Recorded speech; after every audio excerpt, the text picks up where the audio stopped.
हम शिव को जो जल चढ़ा रहे हैं, मेरे ओघड़दानी को, मेरे बाबा को जो जल समर्पित कर रहे हैं, उस जल का महत्व क्या है, उस जल का आनंद क्या है, उस जल का सुख क्या है।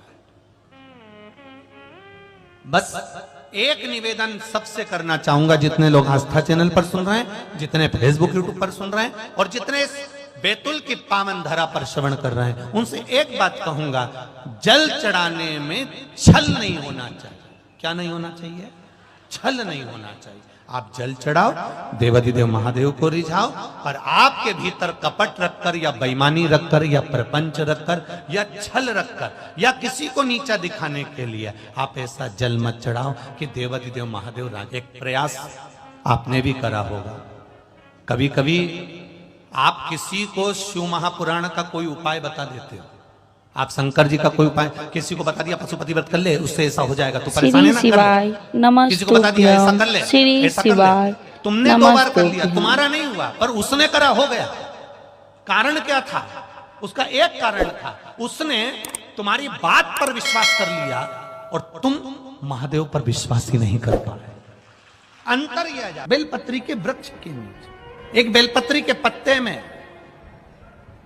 अब तो लोग उस पर सर्च करने लगे, रिसर्च करने लगे, बेलपत्री के एक एक पत्ते में क्या क्या विराजमान है। अब तो रिसर्च सेंटर खुल गए जिसमें इन बेलपत्री के पत्तों को डालकर देखा जाता है कि बेलपत्री के पत्ते की इस डाली के अंदर कितना रसतत्व है, पत्तों में कितना रसतत्व है। तो वैज्ञानिक सर्च कर कर निकाल रहे हैं, रिसर्च सेंटरों में निकाला गया कि एक बेलपत्री के पत्ते को मात्र खा लेने पर थायराइड, शुगर, बीपी और कैंसर तक की बीमारी और लीवर किडनी तक में आराम बढ़ जाता है। नमस्तुभ्यम श्री शिवाय नमस्तुभ्यम। जैसे शिव जी को आप 5 जगह पर जल चढ़ाते हो, थोड़ा ध्यान देना कथा पर, शंकर भगवान को 5 जगह पर आप जल चढ़ाते हो। मान लो अगर कोई विषम परिस्थिति है और आपको लग रहा है कि मेरा ये काम बाबा को कर देना चाहिए, ना जाने क्यों अटक रहा है, मेरे भोलेनाथ जी को मेरा ये काम कर देना चाहिए, ना जाने क्यों अटक रहा है, तो जो जो जगह पर आप जल समर्पित करते हो, जिस जिस जगह पर आप जल समर्पित करते हो, जैसे गणेश जी की जगह पर जल समर्पित करते हो, सबको मालूम है ना, स्थान तो सबको मालूम है ना गणेश जी का। जैसे ये शिवलिंग है, ये जलाधारी है, ये 2 चरण जहां से जल चढ़ाते हैं तो ये पानी घूमकर यहां से नीचे चले जाता। अब जरा समझिएगा, आप जब शंकर जी के मंदिर, आपको लगे कि हमारा ये कार्य हो जाना चाहिए, ये कार्य हो क्यों नहीं रहा, आखिर में इतने दिन से लगी हूं, ये काम क्यों नहीं हो रहा, सबके काम हो रहे, मेरा क्यों नहीं हो रहा, तो विश्वास रखकर 5 सोमवार, 6 सोमवार, 7 सोमवार इसको कर कर देखिएगा। गणेश जी का स्थान जहां से पानी बहता है उसके सीधे हाथ पर, वहां पर एक बेलपत्र समर्पित कर कर थोड़ा सा जल वहां समर्पित करिए। षडानंद कार्तिकेय का स्थान, एक बेलपत्र समर्पित कर कर थोड़ा सा जल वहां समर्पित करिए। अशोक सुंदरी का स्थान, थोड़ा सा जल समर्पित करने से पहले एक बेलपत्र, फिर जल, 3 स्थान। चौथा, मां पार्वती जी का हस्त कमल, एक बेलपत्र समर्पित कर कर जल चारों तरफ चढ़ाने के बाद में 5वां, शिवलिंग के ऊपर बेलपत्र समर्पित कर कर पूर्ण जल शंकर को समर्पित कर देना। ये 5 स्थान का चढ़ा हुआ जल आपके जो काम अटक रहे हैं, जो कार्य में आपको तकलीफ आ रही है, आप बाबा को बस एक बेलपत्र और 1 लोटे जल में से 5 स्थान पर जल समर्पित करने पर आप तुरंत 2 महीना भी नहीं लगेगा, मेरा विश्वास कहता है 15 या 20 दिन में बाबा उसको स्वीकार करेंगे। 15 से 20 दिन। पहला जल कहां चढ़ाना है, जम के बोलो जरा, गणेश जी वाला स्थान। दूसरा, कार्तिकेय वाला स्थान।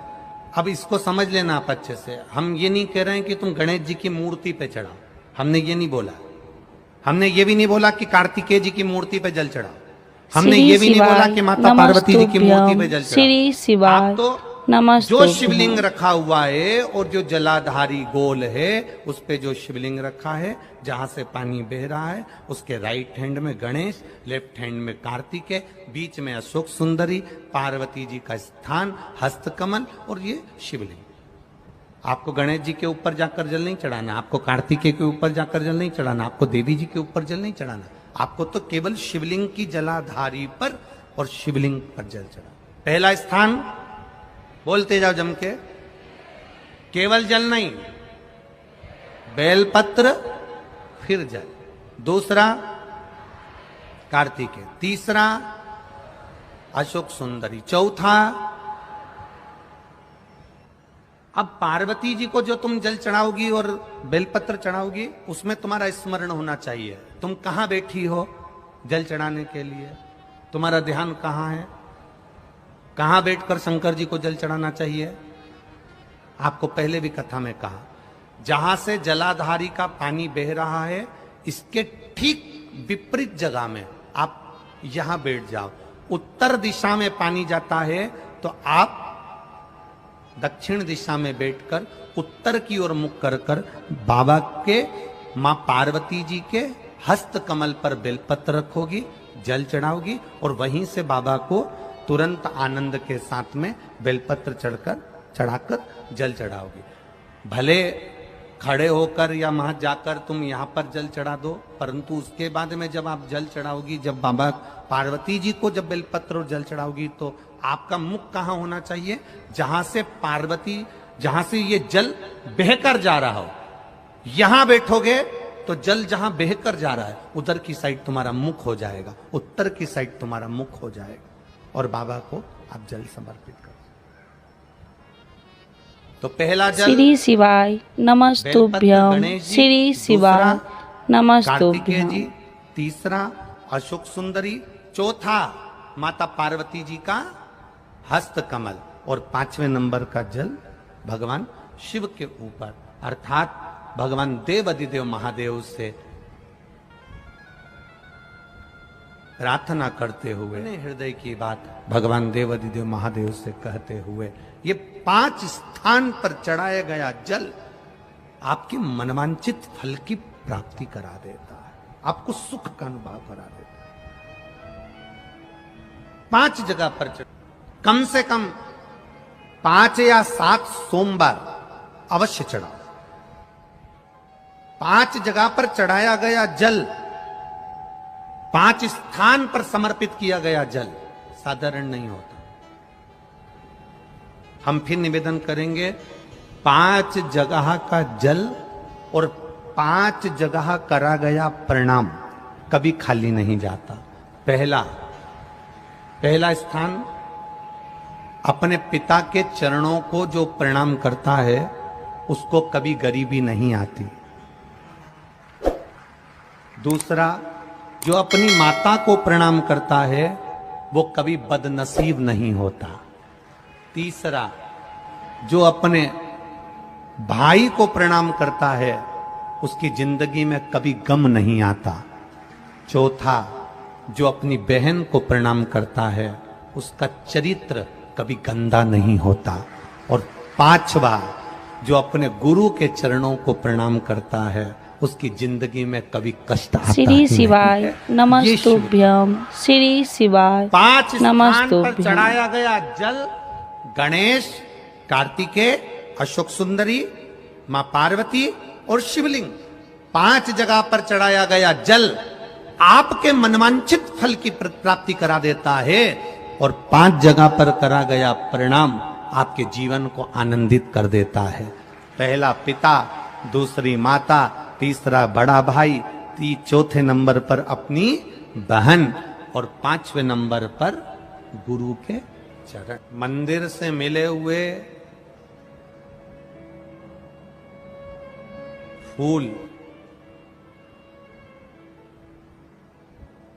मंदिर से मिले हुए फूल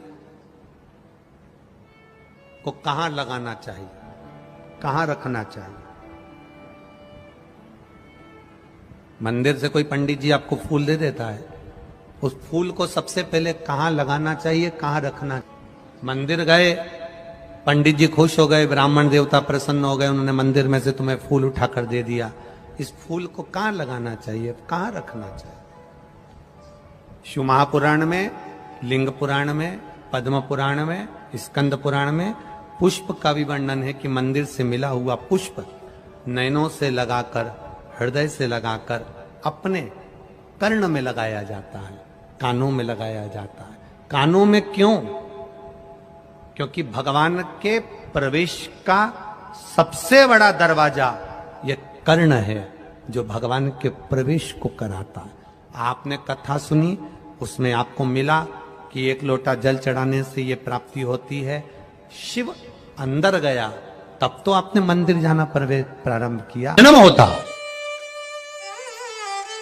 और वो भी देसी गाय, देसी बच्चों को जन्म दे, विदेशी नहीं, जर्सी नहीं, हो देसी बछड़ा हो, देसी ही गाय।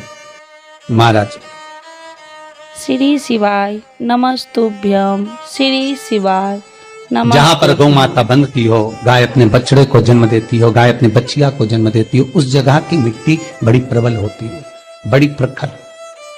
यहां तक शिव महापुराण की कथा कहती है, स्कंद पुराण कहती है, धेनु मानस कहती है, गीता प्रेस गोरखपुर का गो अंक वर्णन करता है।